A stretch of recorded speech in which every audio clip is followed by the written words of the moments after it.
जनता party के पूर्व जिला अध्यक्ष एवं वर्तमान में प्रदेश कार्य समिति सदस्य श्रीमान वीरेंद्र गोयल जी, श्रीमती आशा यादव जी, किरण सागर खेरवार जी, कालिका गुप्ता जी, नम्रता सिंह जी, नगर निगम से आए हुए उपाध्याय जी, आरओ साहब एवं समस्त यहाँ पे उपस्थित हमारे वार्ड क्रमांक 5 की जनता जनार्दन, आप सभी को दोनों हाथ जोड़ के प्रणाम करता हूँ। नमस्कार। जैसा आप सभी को मालूम है, ये विकास की यात्रा 5 तारीख से प्रारंभ होकर के 25 तारीख तक चलेगी।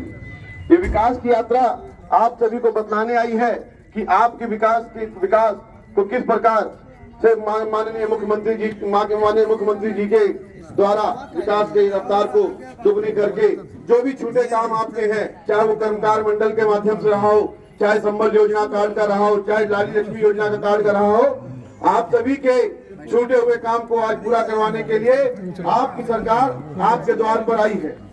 आप सभी को विकास के बारे में बताना है। आप देख सकते हैं, मैं जरूर कहूंगा थोड़ा देर हुई लेकिन दुरुस्त है।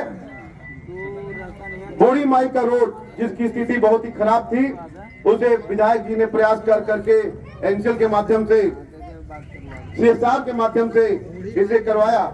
ये बूढ़ी माई मंदिर का रोड करीब 5 करोड़ रुपए के 5 करोड़ रुपए का रोड बन रहा है, जो कि पूरा सीसी रोड है। और इस रोड को बनाने के लिए विधायक जी ने कई बार एनसीएल से पत्राचार किया, कलेक्टर महोदय से एनओसी एनसीएल को दिलवाई, तब जाकर के रोड का टेंडर हुआ। लेकिन दुर्भाग्यवश जब टेंडर पहले ठेकेदार को मिला, वो ठेकेदार काम करने में अपनी असमर्थता जाहिर कर दिया, जिसके कारण पुनः ये रोड दोबारा रीटेंडर के उसमें चला गया। रीटेंडर मोड में जाने के बाद तकरीबन 1 साल इसको पुनः लेट हो गया काम होने में। लेकिन आज आप देख सकते हैं ये रोड का काम लग गया है। मैं चाहूंगा इस रोड की उपलब्धि के लिए विधायक जी के लिए जोरदार ताली आप लोग बजाएं।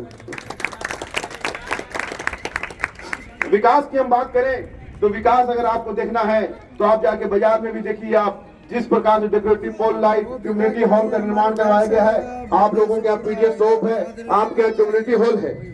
अभी कल हम गए थे सीएम साहब के यहाँ जमुर्दा में, तो आपके यहाँ राजेश्वर बैंक जी ने बताया कि कम्युनिटी हॉल बने हुए 3 साल हो गया है, लेकिन उसका कनेक्टिंग रोड नहीं बन पाया है और वहाँ लाइट की सुविधा नहीं है। हम लोगों ने सीएम साहब से, विधायक जी ने निवेदन किया कि इस कम्युनिटी हॉल का कनेक्टिविटी रोड से जोड़ा जाए, जिससे कि ये सामुदायिक भवन सबके उपयोग में आ सके।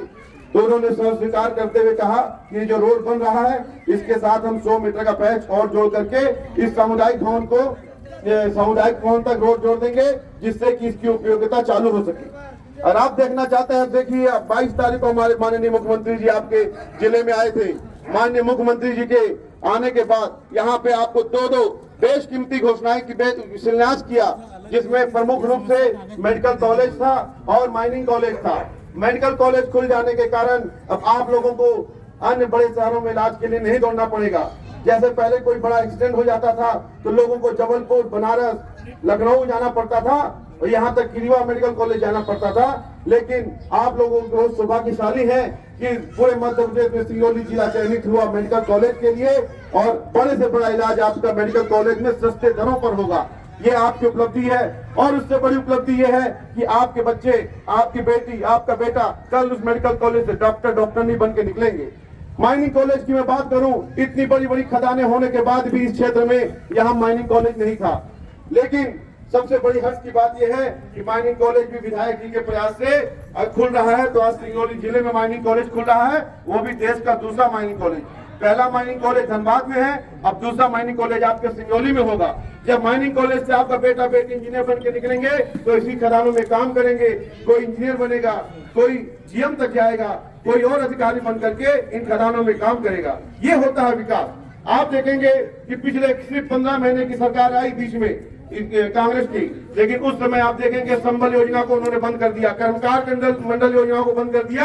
अन्य में बिजली का बिल इतना आने लगा लोगों का कि लोग अपने माथे को पकड़ कर रोने लगे।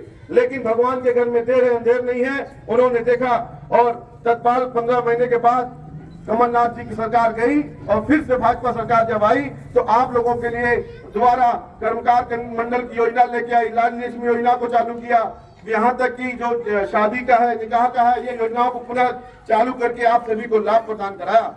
इसी प्रकार बहुत सारी योजनाएं हैं, चाहे आप आयुष्मान भारत की बात करें। आज आयुष्मान कार्ड के माध्यम से एक गरीब व्यक्ति को कहीं पैसे के लिए मोहताज नहीं होना पड़ता। वो 5 लाख रुपए के तक का इलाज हर साल अपना किसी भी अस्पताल में जाके करवा सकता है। आदमी जब कोई टूटता है, कितने पैसे वाला हो, अगर उसे अच्छी बीमारी लग जाए तो करोड़पति भी रोडपति हो जाता है। लेकिन इस सब की स्वास्थ्य की, शिक्षा की चिंता करते हुए हमारे प्रधानमंत्री जी ने आपके लिए आयुष्मान कार्ड योजना चालू की और आयुष्मान कार्ड के माध्यम से आप सभी को 5 लाख तक का इलाज, जो अस्पताल आयुष्मान कार्ड के साथ पैनलाइज्ड हैं, उन अस्पताल में आप जा करके अपने 5 लाख तक का इलाज करवा सकते हैं। भाइयों, सिर्फ 5 लाख तक के सीमित मत रहिए। ये 1 साल के बाद अगर आप साल भर के अंदर 5 लाख का इस्तेमाल कर चुके हैं तो अगली साल पुनः ये कार्ड आपका 5 लाख फिर से टॉपअप हो जाएगा, फिर 5 लाख का इलाज आप अपना करवा सकते हैं। और कितनी बड़ी सुविधा आपको चाहिएगी। आदमी यहाँ टूटता है तो बीमार होने से टूट जाता है, अच्छे अच्छे घर खत्म हो जाते हैं। लेकिन मोदी जी का विजन और शिवराज जी का मिशन, शिवराज जी ने मोदी जी के विजन को अपना मिशन बनाते हुए अंतिम पंक्ति पे खड़े अंतिम व्यक्ति के लिए चिंता किया और घर घर मुफ्त में राशन बंटवाया।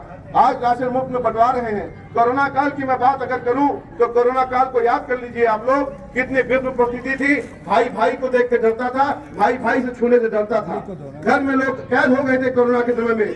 लेकिन उस परिस्थिति में भी अगर कोई सेवा के लिए बाहर निकला, किसी ने राशन वितरण का कार्य किया या किसी ने फूड पैकेट बांटने का कार्य किया या किसी ने दवाई बंटवाने का काम किया, तो भारतीय जनता पार्टी का कार्यकर्ता रहा जो अपने स्वास्थ्य की चिंता छोड़ते हुए सेवा में लगा रहा और घर घर जाकर के राशन वितरण करवाना, फूड पैकेट बंटवाना, दवाइयां बंटवाना।